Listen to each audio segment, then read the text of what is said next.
Hi guys, আজকে তোমাদের সামনে একটা ভিডিও নিয়ে আসছি। এটা হচ্ছে শান্তিপুর স্টেশন। শান্তিপুর স্টেশনের এই যে 1 নম্বর প্ল্যাটফর্মটা আছে, এটা যে দিকটা দেখতে পাচ্ছ সেটা সোজা চলে গেলে শিয়ালদার দিকে, আর যেটা উল্টো দিক আছে এদিক দিয়ে কৃষ্ণনগর যাওয়া যায়। তো এই 1 নম্বর প্ল্যাটফর্মে নেমে তোমরা এই যে দেখতে পাচ্ছ লোকেরা যেদিকে হেঁটে চলে যাচ্ছে, মানে কৃষ্ণনগরের দিকটা যে দিকটা হেঁটে চলে যাচ্ছে সেই বরাবর তোমরা যদি হাঁটতে থাকো তাহলে তোমরা বাঁ দিকে একটা চপের দোকান পাবে। তো এখানে 12-13 বছর ধরে কাকাটা মানে চপের দোকান এখানে করে আসছে, মানে চপ বিক্রি করে আসছে। চপে কি কি পাওয়া যায় না, আলুর চপ যেরকম পাওয়া যায় খুব কম দামে পাবে। 6 টাকায় আলুর চপটা বেশ বড় এবং বেশ টেস্টিও। আর তার সাথে একটা মাংসের চপ পাওয়া যায়, মাংসের চপটা আলুর চপের মতনই, তোমরা দেখবে দেখতে অনেকটা বড় সাইজের। আর মাংসের চপটা খেতে তো খুবই ভালো, আমি আগে খেয়েছিলাম, আজকে খাইনি।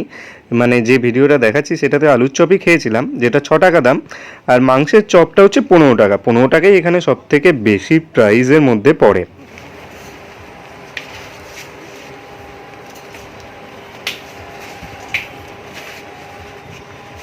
কত করে চপ আছে? 6 টাকা করে। কি আলুর চপ 6 টাকা? আর কি কি পাওয়া যায়? মাংসের একটা চপ পাওয়া যায় না আলু? হ্যাঁ, চিকেন আছে 15 টাকা, ডিম 10 টাকা, ফুলরি 2 টাকা। এটা জায়গাটা কোথায়? হ্যাঁ, জায়গাটা কোথায়? এটা শান্তিপুর। শান্তিপুরে কত নাম্বার গেট এটা? মানে রেল লাইনের কোথায়? ওই 75 নম্বর রেল গেট আছে। মানে 1 নাম্বার স্টেশন না 2 নাম্বার স্টেশন সেটা জিজ্ঞাসা করছি। এটা 1 নম্বর। 1 নাম্বার স্টেশনে।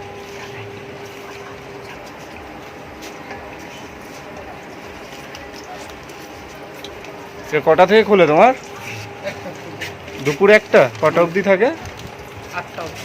রাত 8টা অবধি রোজ? রোজ এখন মানুষের শরীর খারাপ হলে পরে তখন তা হয় না। হ্যাঁ, না নইলে রোজই পাওয়া যাবে। হ্যাঁ।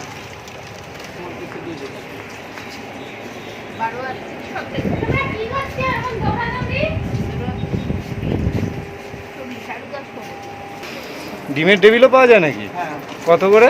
10 10 টাকা? টাকা। সব থেকে বেশি দামি কত? 15 টাকাটাই 15 টাকা। ওই মাংসের চিকেন। এটা ক বছর ধরে করছো তুমি? 12 বছর হয়ে গেল, 12-13 বছর। 12-13 বছর?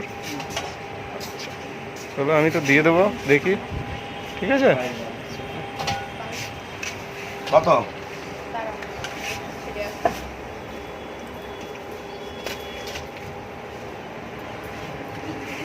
শান্তিপুরে যারা থাকো তারা তো জানবেই, আর যারা কলকাতা থেকে শান্তিপুরের দিকে যাও বা অন্যান্য জায়গা থেকেও, তারা একবার এই দোকানে খেয়ে দেখো, নিশ্চয়ই ভালো লাগবে। আর যদি এরকম ভিডিও তোমাদের ভালো লাগে তাহলে এই যে পেজ বা এই যে চ্যানেলটা থেকে দেখছো সেটাকে ফলো করে রেখো।